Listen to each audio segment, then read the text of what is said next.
मेरे एक दोस्त ने मुझे एक वीडियो भेजा और वो वीडियो रामपाल के चेले ने बनाया। कहा कि बाइबल में मांस खाने की बात नहीं है। तो बंधु आइए पहले रामपाल के चेले को सुन लेते हैं।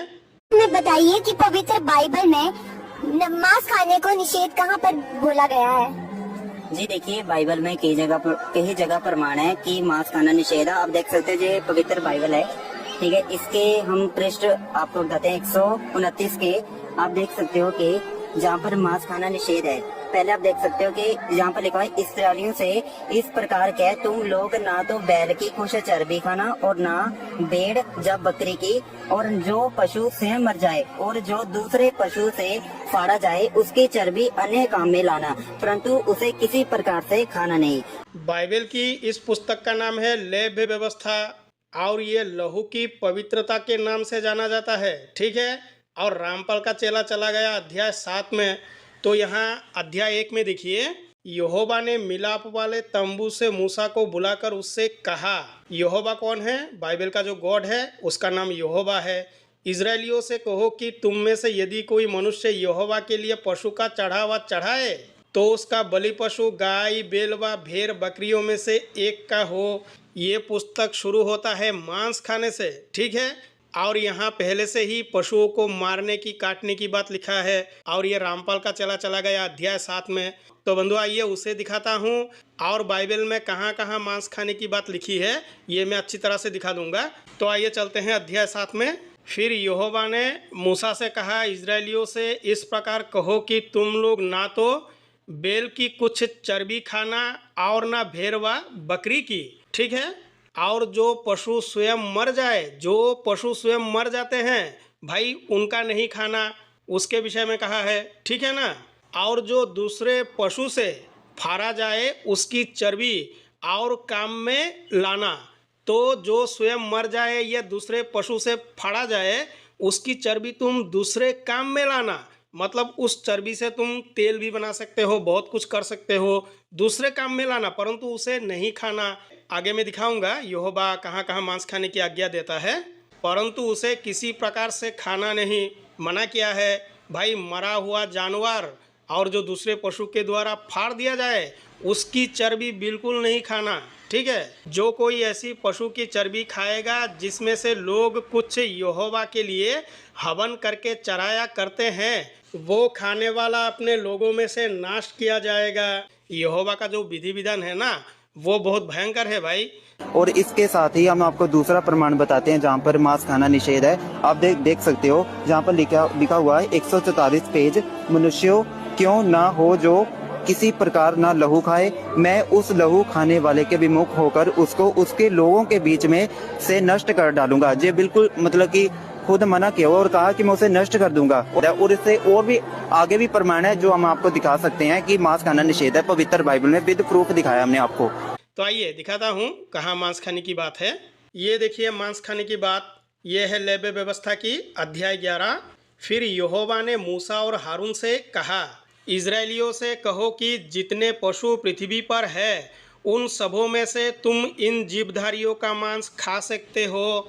अब किसका खा सकते हो? देखो लिखा है, पशुओं में से जितने चिरे व फटे खुर के होते हैं और पागुर करते हैं उन्हें खा सकते हो, परंतु पागुर करने वाले व फटे खुर वाले में से इन पशुओं को ना खाना।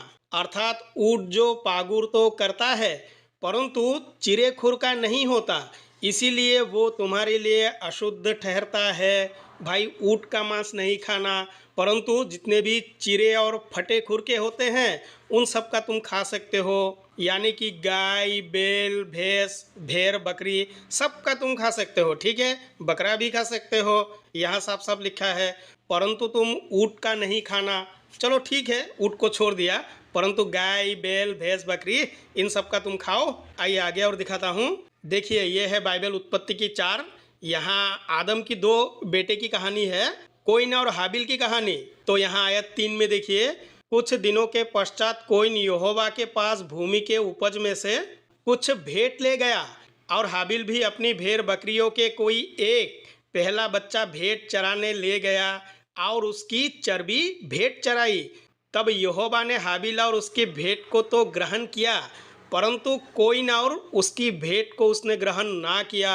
भाई जो बाइबल का गॉड यहोवा है उनको चढ़ाने के लिए भेड़ के बच्चे की मांस उसकी चर्बी भी भेंट चढ़ाई और यहोवा जो गॉड है उन्होंने ग्रहण कर लिया। परंतु एक भाई ने खेती की उपज में से कुछ फल सब्जी ले गया, उसे यहोवा ने ग्रहण नहीं किया। तो जो अब्राहमिक गॉड है भाई वो खुद मांस खाता है और रामपाल का चेला कहता है कि बाइबल में मांस खाने की बात नहीं है। आगे दिखाऊंगा। तब कोइन अति क्रोधित हुआ और उसके मुंह पर उदासी छा गई। तब यहोवा ने कोइन से कहा, तू क्यों क्रोधित हुआ और तेरे मुंह पर उदासी क्यों छा गई?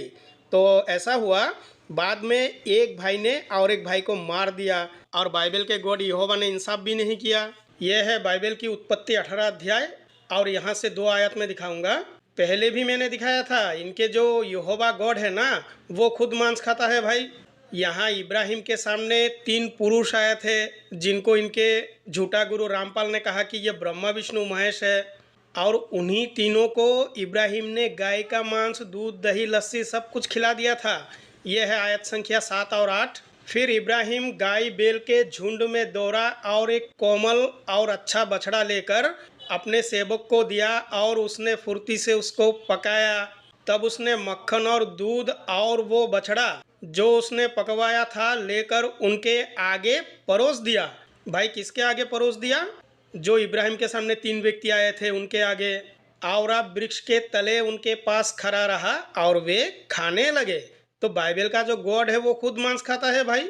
और ये देखिए, ये है लेबे व्यवस्था की अध्याय 1 और उसकी आयत 6 से दिखाऊंगा, नहीं तो वीडियो काफ़ी लंबा हो जाएगा। फिर वो होम बलि पशु की खाल निकालकर उस पशु को टुकड़े टुकड़े करे।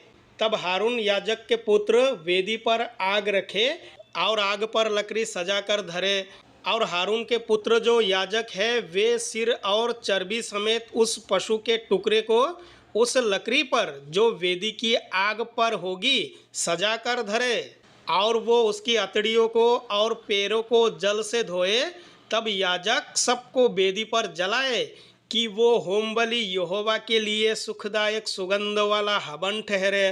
तो रामपालियों, अगर तुम बाइबल को मान चुके हो तो कभी पशु को टुकड़े टुकड़े करके उसको जला के देखना, कितनी सुंदर खुशबू निकलता है, एक बार देखना। और यहाँ क्या लिखा है, वो होम बलि यहोवा के लिए सुखदायक सुगंध वाला हवन ठहरे, तो तुम्हारे लिए भी ठहर जाएगा। ठीक है, तो बंधुओं वीडियो को लाइक करें, शेयर करें और चैनल को ज़रूर सब्सक्राइब करें। धन्यवाद।